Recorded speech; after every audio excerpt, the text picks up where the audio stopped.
Hey everybody, welcome to the Vibrant Health Show. I have a very special guest today. This is Jana Danielson. She is the inventor of the Cooch Ball, which at the end of today, you guys are going to fall in love with, and every single woman needs one. But really what she's going to teach us about today is pelvic floor health, which is incredibly important. How we can do that through proper posture and Pilates and all the fun things that we can do to really take care of ourselves, our body. As we get started, I'm going to give everyone a couple more minutes to jump on. So I'm going to tag everybody in here. As you jump on, please say hi to Miss Jana. Tell her thank you for being with us today. She's a busy lady and she's so graciously given us her time. So I'm going to get everyone tagged on here. Miss Jana, you want to give us a quick introduction of yourself as some people jump on? Yeah, for sure. Hey, ladies, my name is Jana Danielson. And like Dr. Shannyn said, I invented the Cooch Ball, which was part of the process of becoming a champion for women's health. My own pain in my early 20s took me out of my corporate MBA track of wanting to be, the first female CEO of fill in the blank corporation, to being, a health advocate, because my pain impacted my entire body, including my pelvic floor. When you're in pain, it's not just a spot on your body, but all the systems in your body respond to that pain, that discomfort. And so I became a wellness entrepreneur, opened a Pilates studio, opened an integrated health therapies clinic, created the Cooch Ball, all because I got a little frustrated that no one was talking about this in the way that I believe we should. We talk about the pelvic floor, but we talk about it in terms of, I just had a baby and now I'm peeing my pants a little bit, or I'm in menopause, or I just blew out 50 candles on my birthday cake. Of course I should, have some incontinence, or of course I should have some pelvic floor pain. And it actually does not have to be that way. No, and honestly, I love that. As we started to get to know each other, we realized we had a lot of similarities in the fact that our own struggles, both Jana and I, and the things that we felt so frustrated when we were looking for our own health answers, that there weren't people out there teaching it, has sparked us to now want to advocate for these things for women. But even in my own experience, like pelvic floor was rarely ever brought up. I mean, I've had 2 babies at home. I'm really holistic. We do all the same things, but like rarely, other than, like you said, postpartum, nobody told me I needed to take care of that. It just wasn't something that was discussed. I think that's so huge. And I would love if you'll share today as we go, it impacts way more than just incontinence, right? Like there's so many things that you might not realize, ladies, that your symptoms are coming from some type of pelvic floor dysfunction. It is insane how many things it ties into. So we want to teach you all about that, signs that you might have some issues, and then what you can do to actually start making changes in health. As you go, I see lots of people jumping on. Welcome, everybody. As you're watching, if you have questions, comments, things, drop them. I'll be watching the comment section and telling Miss Jana what comes up. But feel free to drop any questions that you have as we go. But I'm going to give the floor to you. Tell the ladies, what are some signs of pelvic floor dysfunction? How does this work? Educate us. Okay, so let's start with, I want to paint a picture. All right. So first of all, we don't know with a whole bunch of clarity what our pelvic floor is, where it is, and how it interacts with other parts of our body. So let me paint you this picture. I've got some apples in my fruit bowl. And when you eat an apple, you have a core. The core is left, and we would call it the core. Well, our body has a core as well. Yet so many of us think that our core is simply our abdominal muscles. So we, get on our mats and we pump out some sit-ups and we think we're strengthening our core. Yet what we don't understand is that just like that apple, our core is a 360-degree cylinder with a roof and a floor. So the diaphragm, as our main muscle of respiration, is the roof of our core. As young women getting into our teenage years and young adult years, and I'm dating myself a little bit, but I can remember being in grade 12 with my acid wash jeans, laying on my bed with a coat hanger, using the coat hanger to zip up my zipper. Because in those days, the tighter the jeans, like the better, right? Exactly. And like today we have waist trainers and things that we use to change the physicality of our body to create a shape that we aspire to. Yet when you think about the function of taking away space from the center of our body, those tissues and those fluids have to go one of 2 ways, up or down. And so we actually start creating a lot of unnecessary stress and tension in our pelvic floor at a young age. So that diaphragm as our main muscle of respiration is the ceiling. We breathe in through our nose, we exhale out of our mouth. We have our 6-pack abdominals that we chase and chase and chase, yet they are the ones that are the least functional. You know, we have deeper than that. We have these 2 oblique muscles that, you know, when we throw a ball to our kids or we shoulder check on the freeway, those are our oblique muscles. And deeper to that is a group of muscles called the transverse abs that wrap us like a corset. Okay. So those abdominal muscles actually create the cylinder. So now we have our diaphragm muscle, which is the main muscle for breathing, as the roof. We've got these 4 abdominal muscles that create the cylinder, and our pelvic floor is actually the floor of our core. And the diaphragm, as that main breathing muscle, is literally the best friend of the pelvic floor. So going back again, as young women, when we are sucking in our bellies and trying to make our body as narrow as we can, we're actually underutilizing that main breathing muscle.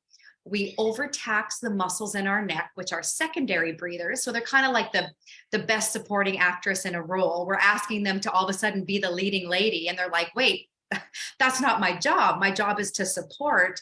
We end up with neck tension, jaw tension. And because that diaphragm, which is like an umbrella or a mushroom cap within the rib cage, it stops talking to the pelvic floor. And the pelvic floor is like, hey, wait.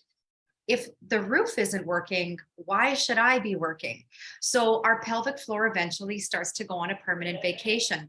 We age as this is happening. We cough and sneeze and pee a little bit, and TV ads and magazine ads and billboards have told us we should expect this, right? The $21 billion incontinence product industry tells us we should expect this, and here's the solution. Yet the research shows that in 90% of pelvic floor dysfunction cases, in a woman's body, it is a movement/fitness issue and not a medical issue. So if we just learned how to stand properly, sit properly, have proper hydration and nutrition, and work those muscles that live in this beautiful magic cauldron in our pelvis at the base of our body, we could improve that part of our health from the inside out, regain our confidence, our sensuality, and really, you know, we're supposed to show up as our sparkly selves. And this part of our body is an understood piece. And if we just could connect with it, literally magic could happen.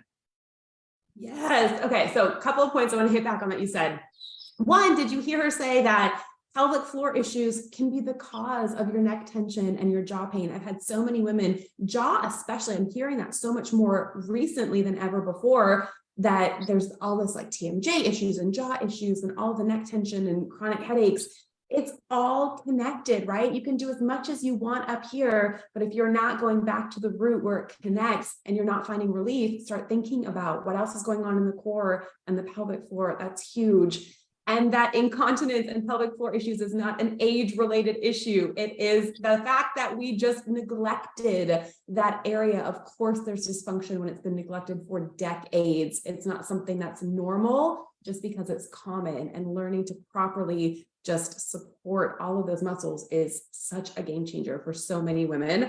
Already people are saying, yes, some people have had pelvic floor experiences, suffered for years with no relief, finally worked pelvic floor and found some relief, which is great, and how painful it can be if you don't address that properly. So lots of people connecting with what you're saying today.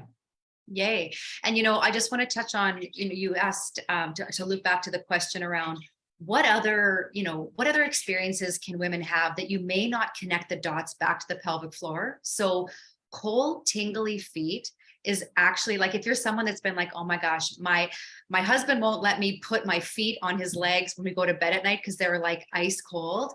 So circulation is drastically impacted by a pelvic floor that is hypertonic. So a pelvic floor can be too tight, like a rock wall.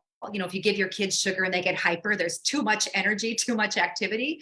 Our pelvic floor can be hypertonic like that. On the other end of the spectrum, it can be hypotonic, lacking tone. But when you have a pelvic floor that's too tight, you might get cold, tingly feet. Constipation is a huge connection point to the pelvic floor. understanding that even like sciatic pain, low back pain, chronically tight hips, where you're like, when is my next massage? I cannot wait for my therapist to get in there and really do a good release on my psoas.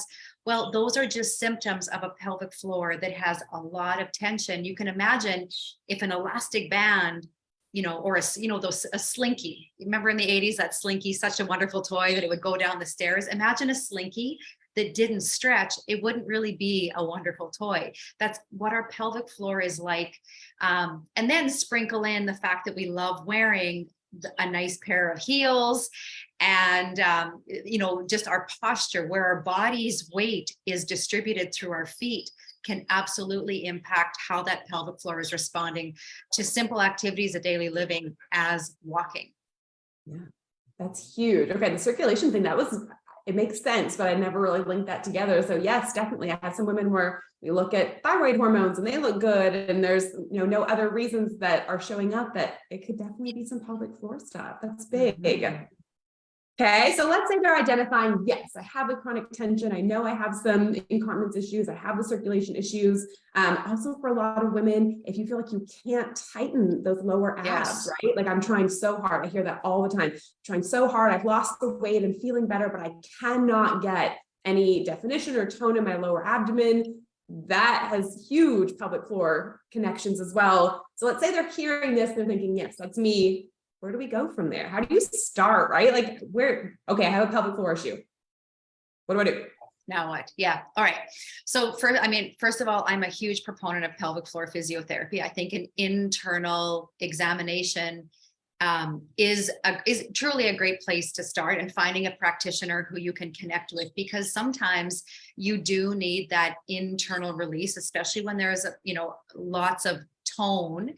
It's hard to, even if you say to a woman, well, just relax. Well, what does that even feel like? I think I'm relaxing, but am I relaxing? Right. And so what I like to teach my women in my community is that unless you truly start finding your diaphragm as the main source of respiration, the pelvic floor is going to continue to be in this state of just like this little mini tornado, like not sure, where do I land? Where do I start? So we're not even going to start actually with the pelvic floor.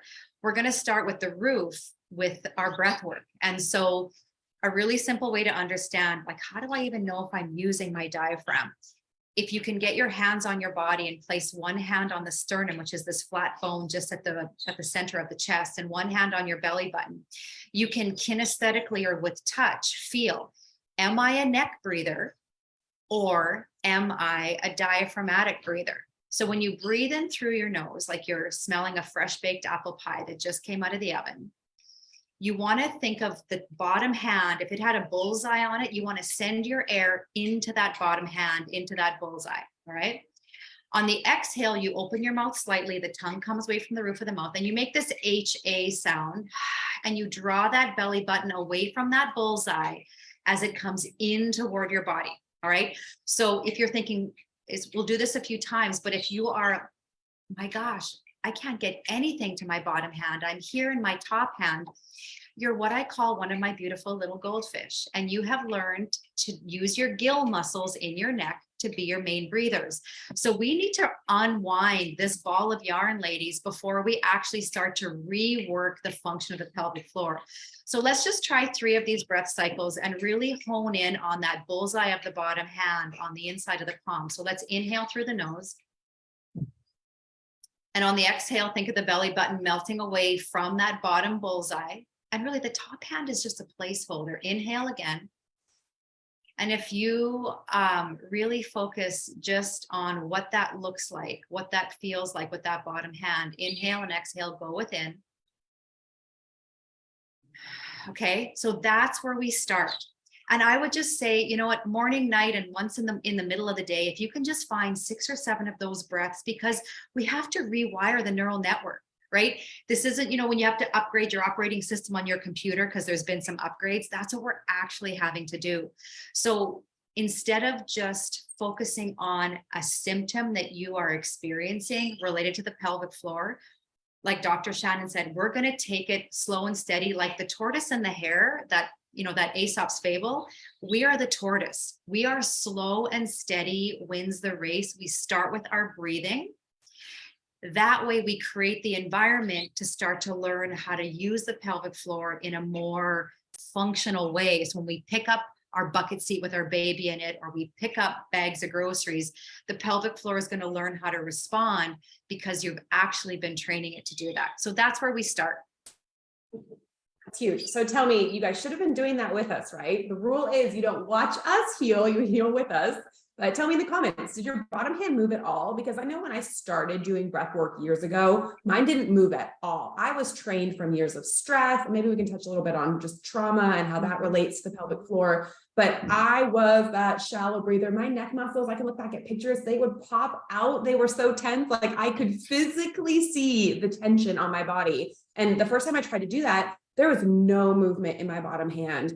And it's okay if that's where you're starting, and it will take time. It took me practice. Just like she said, I would stop 2-3 times a day and retrain my body how to properly breathe because I was stuck in such a pattern. So also don't get frustrated if in a few days from now, you still feel like it's hard to get those breaths. It's consistency over time. We're repatterning, we're reprogramming. But we talk about breath work in almost every video I do. I mention your breathing, because if you can get control of your breath, you can get control of your life. Like if you get really good at breathing, so many other things fall into place. So that's a beautiful place for anyone to start. Really focus on that. Do that 3 times a day. And let me know in the comments. Did your hand move? Did it not move? Are you a chest breather? Are you a belly breather? I want to know.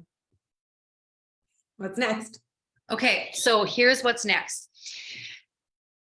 I want to touch a little bit on trauma, and I want to touch a little bit on the messaging system from our brain to our pelvic floor. So we have the main nerve, because there has to be a communication line between what we think and what we ask our pelvic floor to do. And this nerve is called the pudendal nerve. All right. This nerve has 2 important functions. First of all, it's an information highway. It sends messages from the brain to the pelvic floor. So it sends, stop the flow of urine, or you're on the toilet, start the flow of urine, or you're in phase 1 of labor and delivery. Okay, we need everything to soften and start dilating. Like there's lots of messaging that goes back and forth there. The second job of the pudendal nerve is that of sensation. So it sends good, yummy feelings. It sends pain. It sends tension and holding and fear. All of that gets sent through that pudendal nerve. Now, here's something I just learned about 8 or 9 months ago. The Latin root of pudendal means ashamed. So the main nerve that gives our pelvic floor information and sensation is rooted in the word ashamed. And I get so many questions like, why aren't we talking about this? And it's actually in this ancestral DNA, I believe, that we don't talk about it because it's a part of our body that is named the ashamed part for some reason. And flipping the switch on the narrative, I feel, is really important. The pelvic floor is a really intimate part of our body. And whether it's past experiences, religion, whatever it is, it absorbs all of that. And we don't know our own bodies as women like we should. So many of us have never held our phone down there and took a video, looked at what does our vagina look like? What is our labia? You're shuddering right now, right? You're like, oh, why would you? Well, exactly. Right. So look at it, let alone, touch it and feel it and understand what sensations do feel good, what sensations are uncomfortable. I think we need to just get into a space where we start to know, because if you had shoulder pain, you would rub your shoulder and get someone to look at your shoulder. Yet we just, scroll on Instagram and no one's talking about their pelvic floor pain they had when they were having sex with their partner the night before. We just don't do that. Right. So any muscle group that is experienced or has experienced trauma. And I love the definition that Dr. Amy Apigian gives to trauma. She says it's anything that is too much, too fast, or a lack of something for too long, too little for too long.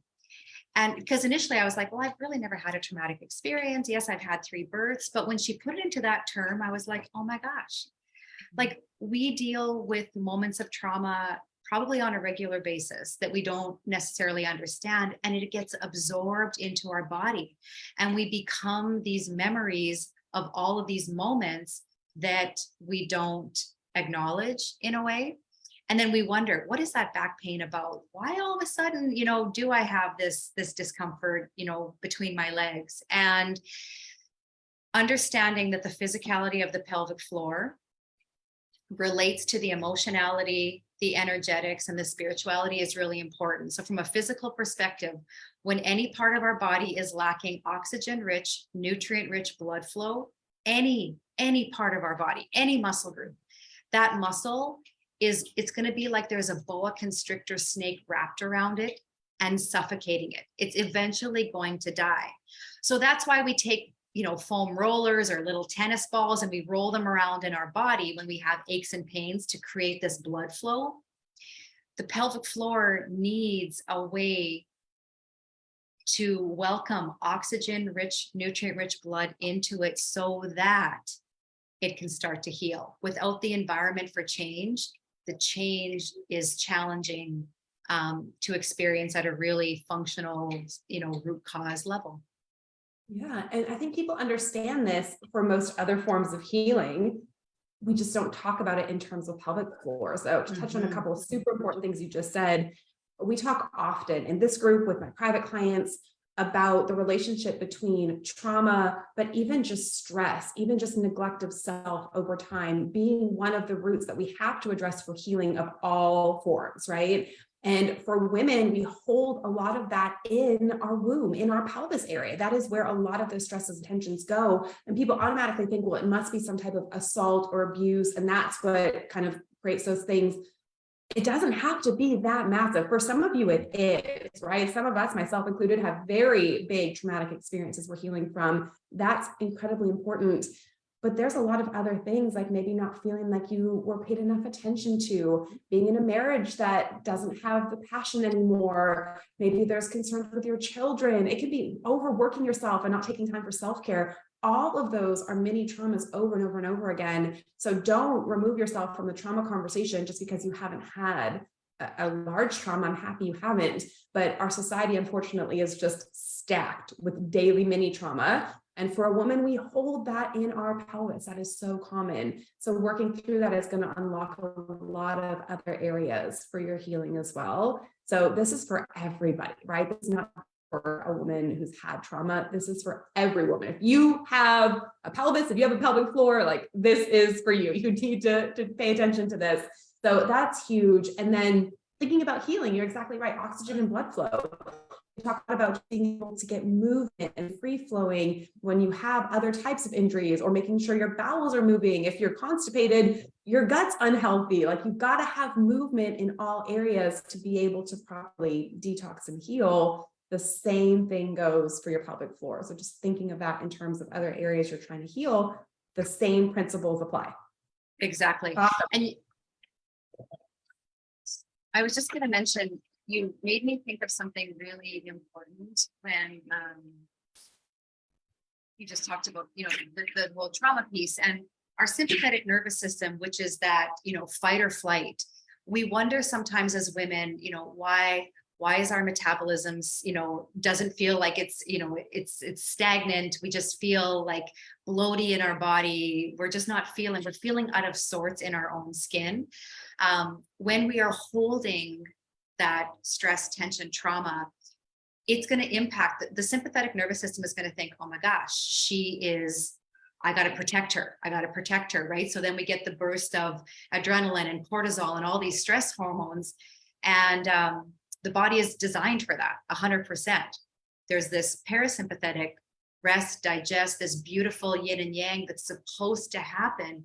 Yet for a lot of us, we stay at this high level, especially those of us who tend to get excited by driving to be the best we can and serving as moms and as partners and as businesswomen and in our corporate world, more, it can often take a toll. And, some of us, I think, take that into our heads and it might get a booming headache. Some of us might absorb that into our heart and feel like heart palpitations and those kinds of anxious feelings. And a lot of us take it into the gut and the pelvic floor area. And you don't even realize that there's this holding sensation that just becomes your operating system, right? And I'm just really glad, Dr. Shannyn, that you mentioned that piece. Yes, and it's patterns, right? I talk about that so often with adrenals and hormones and neurotransmitters, and a lot of our teaching is around that, but it is your body getting stuck in these protective patterns. That's what happens. Your body is responding to your physical and emotional stressors all the time, right? And the way you manifest that might be different than somebody else, but there are common areas that need to be addressed, and pelvic floor is one of those. I'm so glad we're talking about this today. It's so important. Okay, we have lots of people asking if we're going to have the replay. Yes, absolutely. We will post the replay and you'll get replays emailed out. So don't worry if you missed any of this. I had one question. I'm not sure if you know the answer to this. Hypopressives, is that something you're familiar with? Okay, yeah. So I had one of my hypopressives is a form of exercise. It's quite popular in Europe. That's where it started. It's kind of making its way over into North America. So one of my instructors at my Pilates studio from Brazil taught it. And so I actually did a full series of hypopressives. And so just to give a general sense of what that is, it's a form of movement. It's a breathing exercise. You start with breath work and then you add specific, very basic movements into it. But in a hyperpressive, you work to work the diaphragm, draw, the diaphragm up basically while you're keeping the pelvic floor in a relaxed state. So I think that it is something that is, how can I even say this? If you're just learning how to breathe diaphragmatically, I wouldn't go and Google hyperpressives and start doing, looking at YouTube videos on it. It is a more advanced way of breathing because you really have to get it into your brain.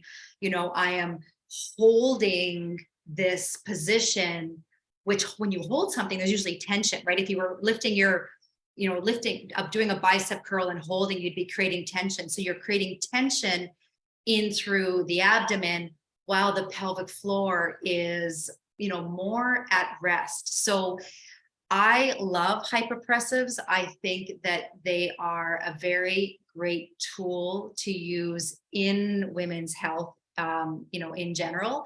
I would just say, focus on the simplicity and the basics of the diaphragmatic breathing first. And then if you can advance it into those hyperpressives, that is amazing.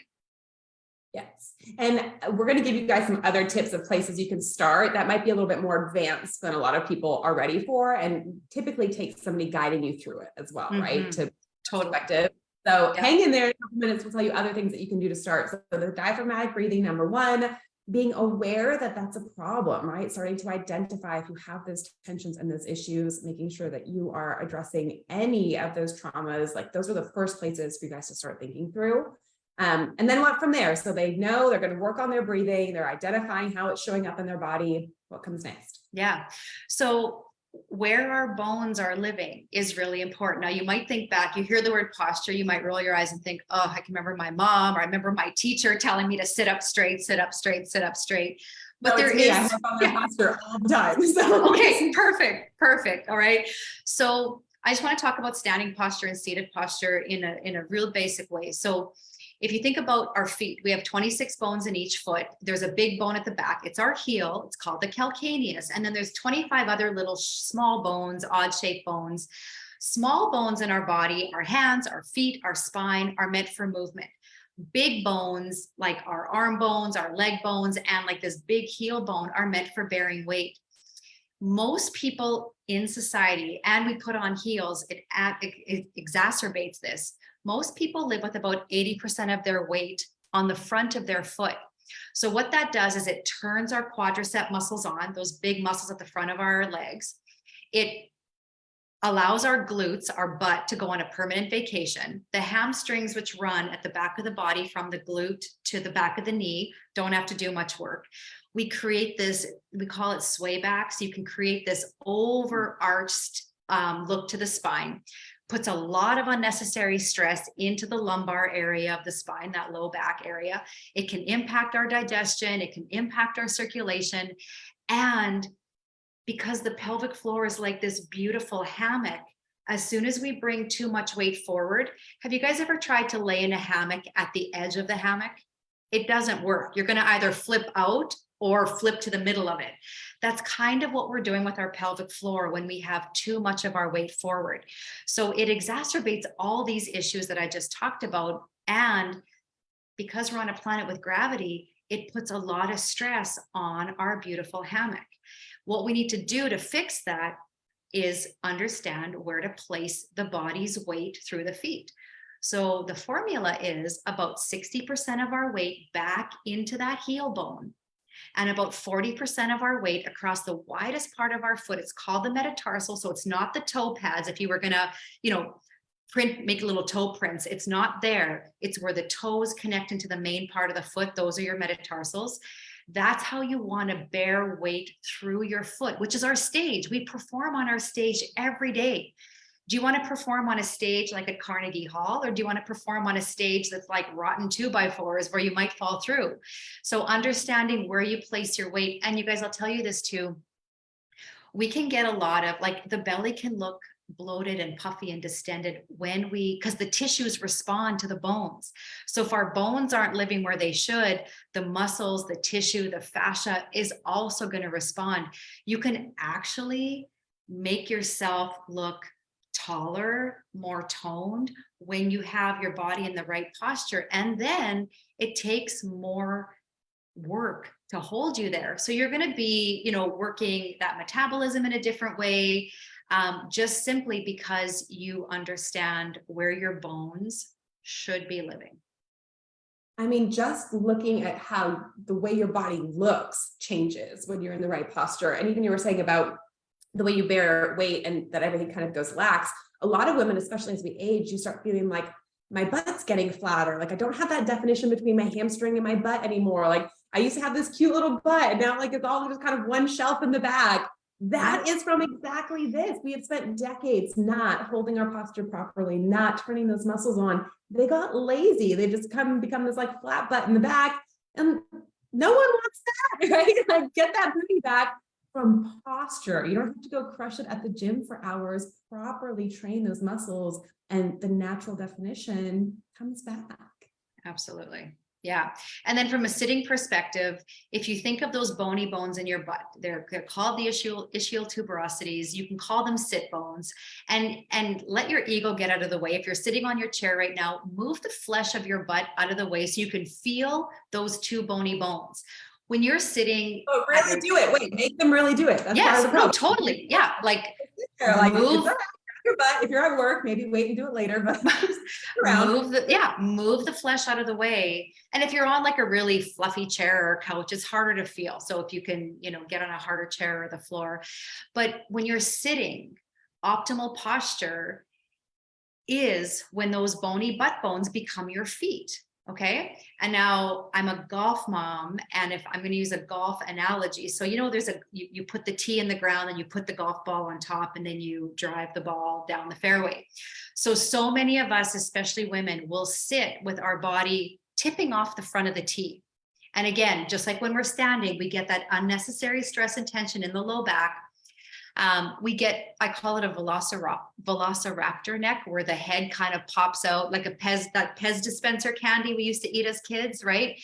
And when you think about your body as the golf ball being on top of the tee, your spinal elongation, that beautiful S curvature to the spine, will find its way home when you are properly positioned on those bony butt bones.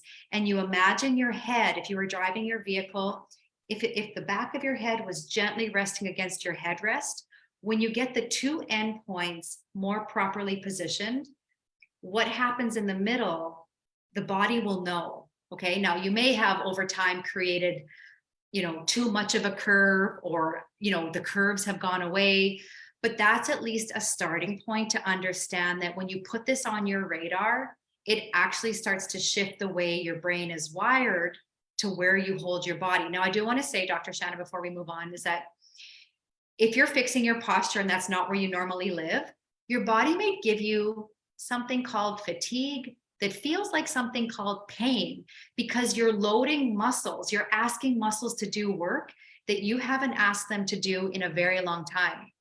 So understand that as you're shifting in this new way of thinking about, where is my body in space? How can I improve that? Know that you might get a little pain behind your knees. You might get a little pain in your low back.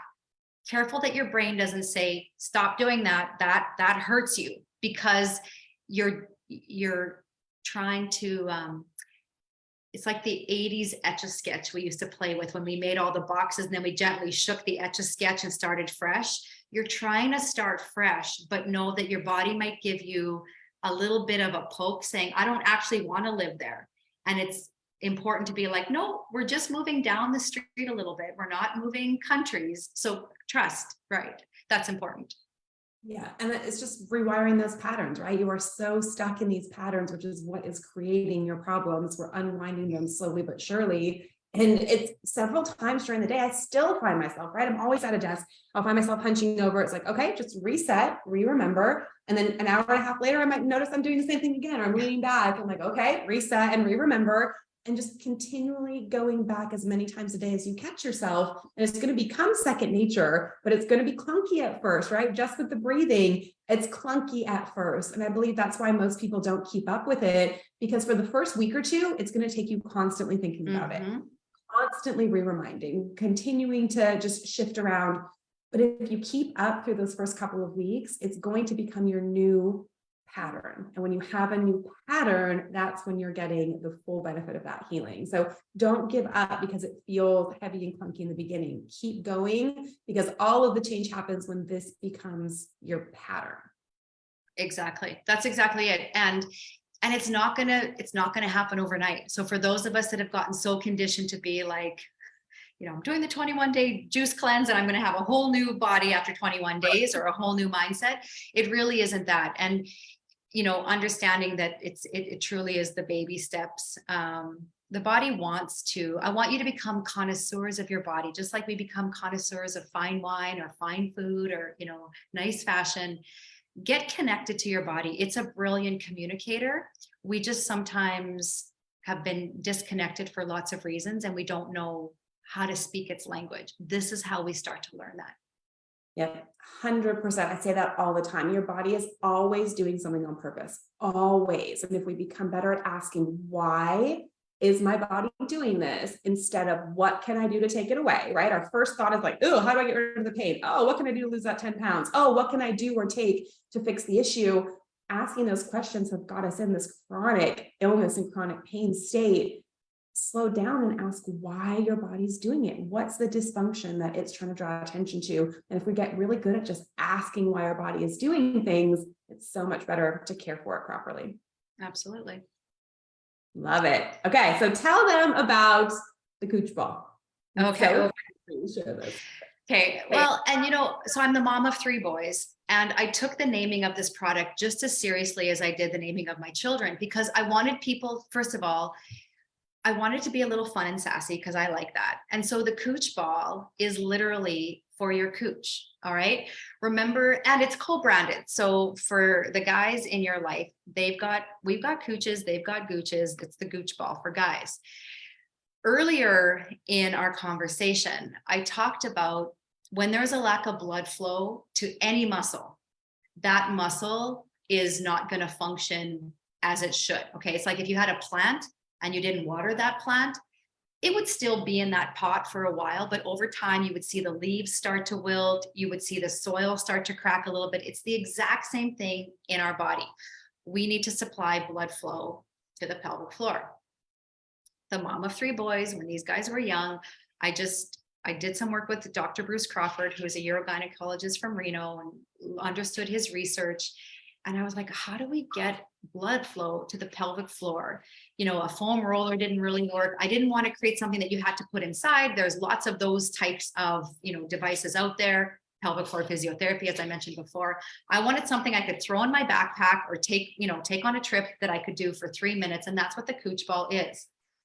It's a patented design. So what you can't see that's inside of this ball is really where the magic happens. The weight of our body. So you sit on this ball, on your couch, on your chair. Like I do it during my Zoom calls. No one knows the difference, right? We were on a group Zoom call the other day and she said, when she was talking about this, and then like 3 or 4 people pull it out from under their butt. We're like, everyone has it. And there it was, right? So what happens when you sit on the ball with the patented layer between the bladder of the ball and the outer layer? The weight of the body on the ball creates this beautiful experience where connective tissue called fascia, which surrounds every muscle fiber we have, in most bodies is like Velcro. Fascia sticks to muscles and restricts that blood flow. When there's a restriction of blood flow, we cannot change the function, all right? So the goal is to create a fascia release so that blood flow, like little tributaries that come into a big river, can find those muscles, can feed them the nutrients, the oxygen they need, so that when you think about in your brain the lifting and lowering of the pelvic floor, it all works in a very beautiful experience. So that's what you do. You sit on the ball. There's something I call the ouch factor, because there is a direct relationship between the ouch factor and the health of your pelvic floor. So some of my clients start at 10 seconds, literally. They're like, I can't do it for more than 10 seconds. I can't breathe calmly. And that's where we start. And then the week after they go to 15, and a month later they're at 30. And so as the body on the ball, you get this biofeedback like, oh my gosh, last month I was doing 30 seconds. Today I can do a minute. And when you really start to get connected with the part of your body, when you come off the ball and just sit down, it'll feel like there's the Grand Canyon between your legs. You'll have this warm, tingly sensation, which with confidence is that nutrient-rich, oxygen-rich blood flow that you need to create the environment. And then that breath that we were working on earlier, we add the breath. And that is how you literally start to change the health of this very important part of our body from the inside out. Such a cool thing. When she was telling me about this, I was blown away because I've never been able to offer women something easy and simple that they can do at home. I recommend pelvic floor therapy all the time. I work with women all over the world. So I'm constantly trying to find someone close to them, or I don't know everyone's area. I've never just had a streamlined thing that I could say, this product is amazing. You can get started with it at home, which for most of you women makes it actually doable, right? How many of you are going to commit to going 2-3 times a week to physical therapy at first? And sometimes there's just not the time. This is less than a minute, working up to 3 minutes, right? It's kind of your goal. Exactly. Yep. At home, in the comfort of your own home, where you don't have to be embarrassed about it. But this is huge. If you have that chronic tension, if you have the incontinence, if you don't know how to work your pelvic floor, weak abdominal muscles, all of those things, this is where you start. Like, what a beautiful way to start healing that area. Connect with your breath, and then you can start taking some of those more complex and detailed steps. But this is where you start 100%. So I'm going to, where do you buy it? I knew that was going to come. I'm going to drop links in the comments as soon as we're done. And then I'm also going to make a static post inside this group right now where you're watching us. I'll put a post with all the links in there as well. I'm going to have you tell them a little bit. You've paired it with just a teaching kind of how to use it, right? So you'll get the product, but also get some knowledge about what you do with it from there. So give them a little bit of an idea about that. For sure. So when you get your Cooch ball, I live in Mexico, so Canadian living in Mexico. So in your Cooch ball bundle that you get, okay, there's going to be a little postcard from me. It's got a quick start guide on it. So 4 simple steps to get going. It comes with a pump. You'll have everything you need. And then you can go you'll be getting more educational materials that I highly suggest you watch. And we're going to go through the specifics of the breathing. So start doing this before your ball even arrives. You'll get access to these materials. And because I think Dr. Shannyn is such a boss, I've done a little bonus here as well. So anyone that uses her link for this, you're going to also get one of my favorite little mini courses called the Cooch Fix Pack Mini. And I'm going to take you through how to use the Cooch ball for total body health. So back discomfort, tight hips, sciatic pain, bloating. We go through a whole gut health, going through the ascending, transverse, and descending colon. I even do, you guys, a little session of this on my face because the skin on our face is so thin that it helps bring blood flow to the, I like to think that it's also a bit of an anti-aging tool. Cellulite, did you guys know that cellulite is fascia that is puckered to the outermost layer of our skin? So I have a whole series on using this on the outside of the hips to get that fascia melted so that cellulite can be used as energy. And that's what you're going to get. Melt cellulite and give you more energy. Like, where has this been my whole life? Yeah. Well, yeah, I just really, I love that you invited me here. I'm looking for people like you who have communities, because this has been, a secret that needs to start being talked about and brought to the forefront in a more major way so that we should not be embarrassed. We should own the fact that our body truly is meant to function properly, right? We're not meant to move with dis-ease. There should be ease in our life. Sometimes we just need the right guides, like Dr. Shannyn is, with the right framework, her programs, shows like this, where you can be like, what? Yeah. Why has no one ever told me this?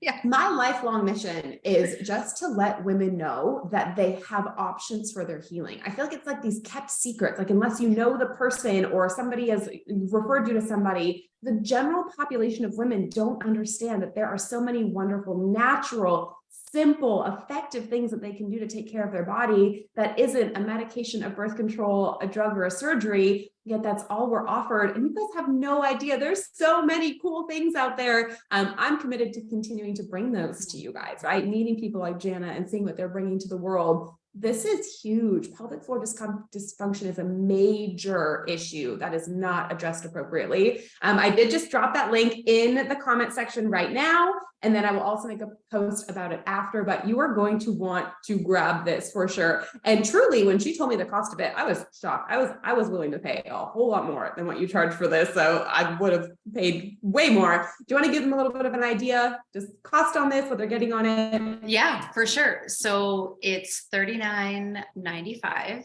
$39 to fix your pelvic floor. Like, that blows my mind.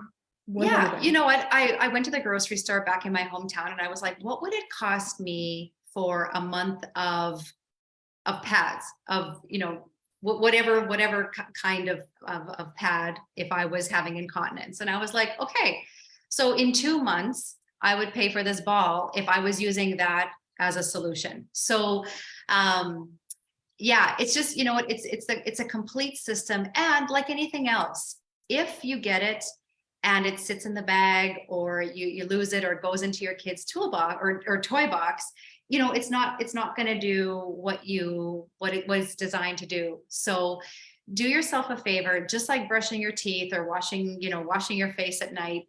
You can make this a part of, a meditative experience before bed. You can start your day with it. I was feeling a little bit bloated yesterday after dinner. And so I literally just got on my mat and I just laid on the ball just below my belly button, and it gave me so much relief. So that's how you'll get to come to know your cooch ball, is just, hey, my neck is bugging me a little bit. I'm just going to grab my cooch ball and lay on it for a little bit. That's what I want it to become, just like a household word.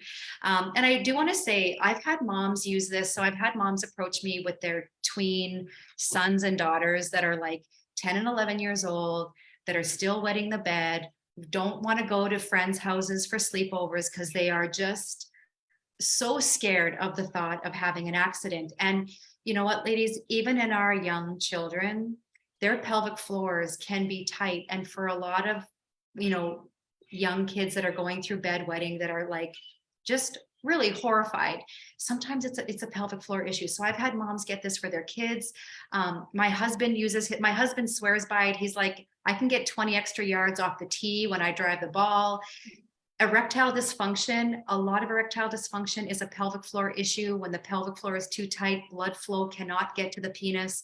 So it is truly meant as, like, my 3 boys that are now 22 and 19 and 17, my 19-year-old has one in his dorm room. He's a college golfer. And, he just messaged me a few days ago and he's like, Mom, when we come for spring break, him and his buddies are coming.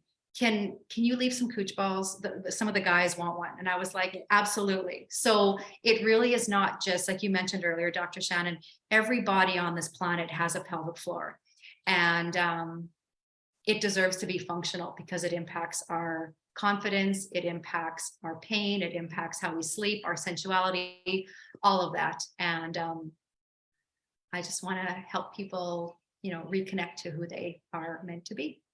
I love that. See why I love Jana so much. Isn't she the best? She's just like has a heart of gold. Her mission is truly to empower people to have a body they love and love to be in. And she just wants to share that with everybody. So guys, say thank you to her in the comments for taking her time with us. Thank you. Thank you. I'm going to post the replay here. You'll get the replay email sent out as well, like we always do. I'm going to put the links that's already in the comment section below, but I'll also put a post up today. If you guys have more questions, I'll also drop the places you can find her on her social media.